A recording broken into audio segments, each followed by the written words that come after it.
Every office has that guy that cosplays as the guy that all the women genuinely desire. And he's able to cosplay as the guy that all the women want because he's very charismatic and extroverted and very charming. So it's easy for him to act like he's that guy that all the women desire when he isn't necessarily that guy. He's just very charismatic and energetic and he's friends with everybody. He might be like a good resource if you have questions. And so what happens is those types of guys, they tend to overestimate how relatable they are. And what I've noticed over the years is that those guys always tend to turn their attention towards the one woman that isn't always in their face, that isn't going out of their way to talk to them, that isn't, going out of their way to be close to them. Like the attention that they get from the other women, it might be platonic, it might be professional. There could be some women that romantically are interested in them, but they always go after that one woman who is only cordial towards them, like cordial or professional or friendly and nothing more. And they tend to hyperfixate on her. And what happens is they'll keep making these little comments like implying that they want you to invite them over, but they won't come out and say it because, creeps know how to be creeps. They know how to be discreet. They won't come out and say it, but they'll keep hinting at it or implying it. And then there might be one time where that might be the last time that they hint at it, or they just come out and say what they want to say. And then you turn them down. And then they get mad and they'll start giving you the cold shoulder. And I appreciate the cold shoulder. Don't talk to me and don't come around me. They'll start giving you the cold shoulder, or they'll start attacking you. And then they'll get other people to either attack you or give you the cold shoulder. And I've had both happen to me.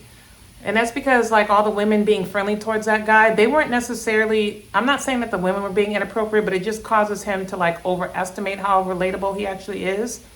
So that guy gets mad. He'll start either being hostile towards you or giving you the cold shoulder. And those kinds of people who are nasty to you when you haven't done anything wrong, they'll be nasty to you. But then when you do it back to them, like you start ignoring them back or whatever, they'll go and start telling people, she doesn't talk to me, she doesn't like me, I don't know what her problem is.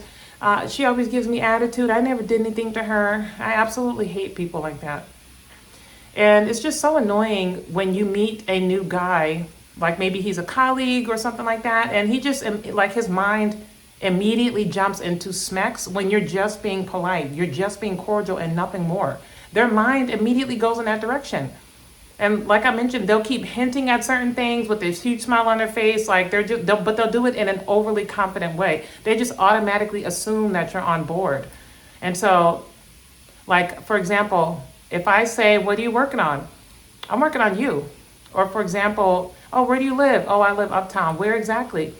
Well, I'm not going to say, well, I'm just asking. I'm just being friendly. Like, where exactly do you live? Or, well, if you ever need a ride somewhere, let me know. Like, they'll say things in such a way where it seems like they're being friendly, but you intuitively know that they're being a creep. And then let's say, for example, the final straw is, oh, you should have let me know you were sick. I would have came by and brought you some soup or something. And then I say, oh, no, thank you. I was fine. Okay. All right. I'm just trying to be nice. I would have brought you something. No, thanks. I'm good. No, thanks. I was okay. I took care of myself.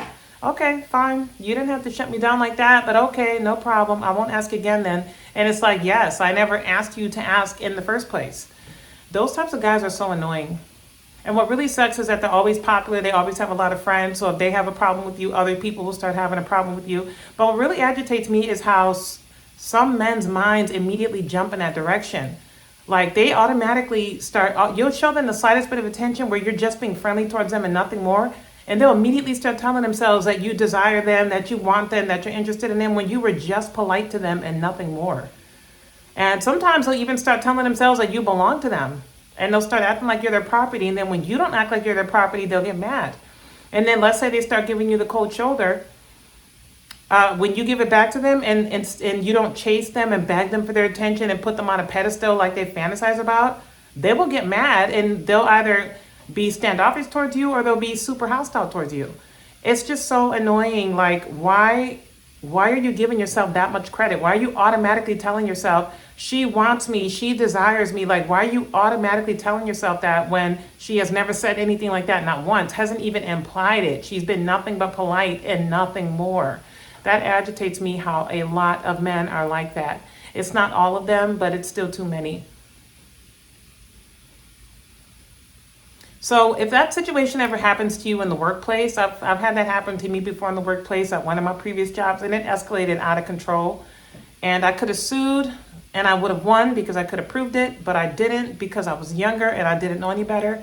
And I fumbled a huge bag, just a massive bag. Anyways, if that ever happens to you in the workplace, what you have to do is you have to document everything. That's the key. Keep track, like don't panic, just stay calm. Don't quit immediately. You can let people bully you right into a lawsuit and a nice fat check. So you have to document everything. Keep track of the date, the time, and exactly what was said. You have to document everything. And then you can actually, sue for harassment or sexual harassment. And sometimes it's not, sometimes companies will just cut you a check. Like they'll settle outside of court just to get you to go away.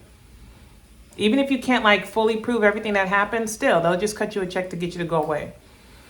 But document everything is a key. And when people say don't go to HR, HR is not there to protect you, you're not going to HR to protect you per se, because yes, HR is there to protect the company. You're going to HR to prove that you did something formally to try to address the issue and to get formal documentation of what's happening. So I did not do that when I got harassed and bullied in the workplace, because like I said, I was younger and I didn't know any better. Next time that happens, like currently, if anything starts to escalate, then of course I'm gonna escalate it. I'm not gonna keep quiet about it like I did last time. I've never been in a situation like that before in the workplace, so I didn't know how to handle it. And like I mentioned, I was younger. But document everything. Document, and you can let people target you all the way into a lawsuit. Anyways, those types of men are just super annoying, and there's just no escaping those weirdos.